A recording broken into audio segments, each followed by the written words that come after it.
have two little movies that turned 20 years old today. Well, one turned 20 yesterday and one turned 20 today. But that 10. is One what turned 10 today and one turned 20 yesterday. So you we see, got I knew combined that. 30 years. You see, I knew that. I just want to see if you knew, so I'm glad that you got that.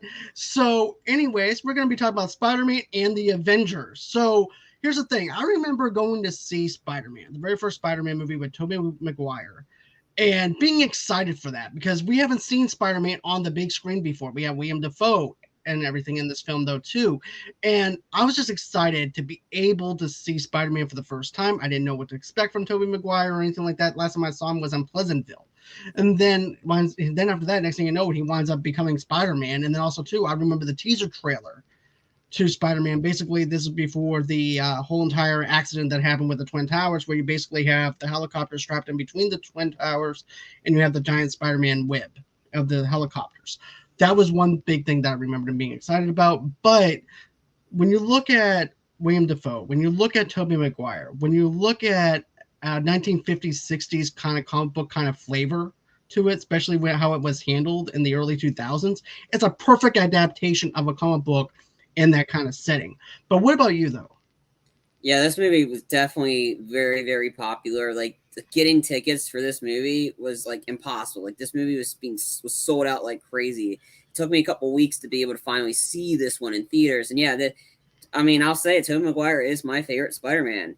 Like honestly, I compared like Tom Holland's okay, and I did not care for Andrew Garfield, but Tobey Maguire was my first. It was like I liked him a lot as Spider-Man, and personally, Tobey Maguire has the best Spider-Man movie for me. Spider-Man 2. Spider-Man 2 is the best Spider-Man movie like out there. Definitely. Come at, you know where to find me on Twitter. Come at me when you say No Way Home is the best. Like, yeah, No Way Home's the best one. No, it isn't. It's good. It's entertaining, but Spider-Man 2 is the best one because it got Sam Raimi involved with Spider-Man stuff. But no, like, yeah, this was great. Again, I think Spider-Man was a good movie. It's a good intro, but what Spider-Man 2 definitely like Spider-Man 2 is definitely my top tier when I look at Spider-Man movies, to be honest. It has the best fight sequence, the train sequence with him and Doc Ock, like the best sequence. Willem Dafoe was great in this. I like James Franco as Harry. I thought that was that. Kirsten Dunst was okay as that. I mean, compared to the other like love interest, like she didn't die. Like they killed off Emma Stone, which that I mean, again, this was just a good movie. It was just entertaining. It was the very first introduction into Spider-Man, and like because this is the first Spider-Man movie in theaters. Like first, right, because all of it's been animated, live action Spider-Man. This is actually right, and this is also before the MCU was really starting to kick off. This was like the introduction to what the MCU was at that time, if it was such a thing at that time. Yeah, you know. But I'm sorry, I didn't mean to interrupt. No, you're good. I mean, and then because like the MCU didn't get officially started with that till 6 years later, right? So with Iron Man and then the Incredible Hulk and all that stuff. But yeah, so yeah, this is the very first foray into Marvel, not counting Blade. So like, so yeah, this movie was a big deal and it made a ton of money. But yeah, I mean, this was a good movie. It was entertaining. It had very memorable moments. Like it's a good movie. It's probably one of the better Spider-Man movies out there. It definitely is. And also, too, another thing I want to mention is this. The soundtrack to this thing is one of my favorite soundtracks in the early 2000s. I mean, come on, you got Chad Kroeger, even though people are going to make fun of him because he's in Nickelback. And then but also, too, you also have the lead singer from Saliva at that time, and he's not part of the band anymore. But having that song Hero being played, and that soundtrack is also one of my favorite soundtracks. I still own that soundtrack, to be honest.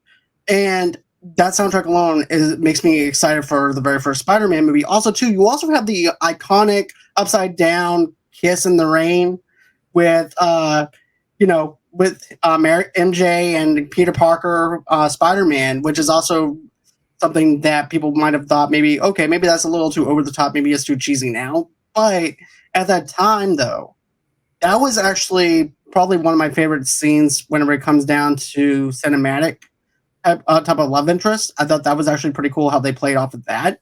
But also, too, you also saw the split personality with William Dafoe fighting against his own self with the Goblin and trying to be a good person while the Goblin's trying to take over. And I love how his facial structures actually changes in the mirror. And yes, even the suit is cartoony and kind of, out there. But at that time, though, this was actually a pretty good movie for the effects at that time. Now, the effects probably don't hold up as much as they did back then. But, for that, like I said, it's one of those times where you can actually feel like a Marvel fan and a comic book fanboy and be like, this is what I want from my comic book movies and get exactly what you want out of it, Now, there is a part in the scene where it reminds me of a Sega Genesis video game, basically where you have the New Yorkers on the crane, and he goes, for Spider-Man. And then all of a sudden, you see all the crane workers coming together as one, and he's over, and then Spider-Man's just swinging his web across to get to MJ, to get to the main antagonist. So that part to me feels like a Sega Genesis video game, or a video game in itself, like a little side quest to get to the main antagonist. But still, it works for me. I like it. I mean, I think this movie had, compared to a lot of the MCU movies, this one probably had some of the better fight scenes. I think I get more fight scenes than I do in this one than I actually, unfortunately, did in No Way Home.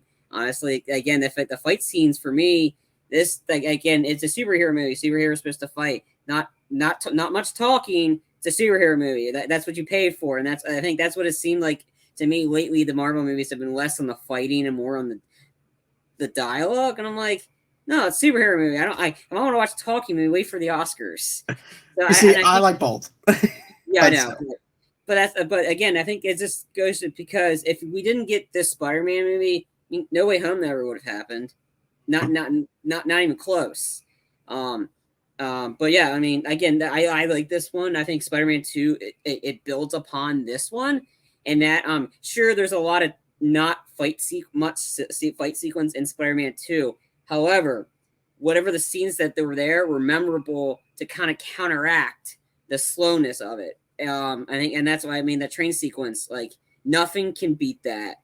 Like nothing in the last few Spider-Man movies can beat that fight scene. Don't go saying this has the best fight scene. No, that you're just hyping it up just to get slapped in the face. I do feel like I even said that into my No Way Home review. I said that, I think that Spider-Man 2 had the best action sequences and everything, and that's me loving No Way Home the way it is. But the train sequence alone is what is the standout for me for that second film. But you were talking about fight sequences for this first movie. The rooftop scene where William Dafoe is confronting Spider-Man, and he has that gas on him, and and when everything's coming out of focus for Spider-Man because he got knocked out by that gas, and you're realizing how much of a threat he really is. And then even the Thanksgiving Day scene. Remember the confrontation at the Thanksgiving Day scene with Harry and everything, where basically you have William Dafoe showing up, and he goes, "Hello, Peter," and he goes, and so all of a sudden you realize then, oh, it's actually the Goblin. And then Peter starts freaking out. Next thing you know, people in the theater start freaking out. What's going to happen? That is something that is straight up from the comic books and everything, scene by scene with that. I really loved it. I love what they did with the very first Spider-Man movie. It will always hold a special place in my heart for that one.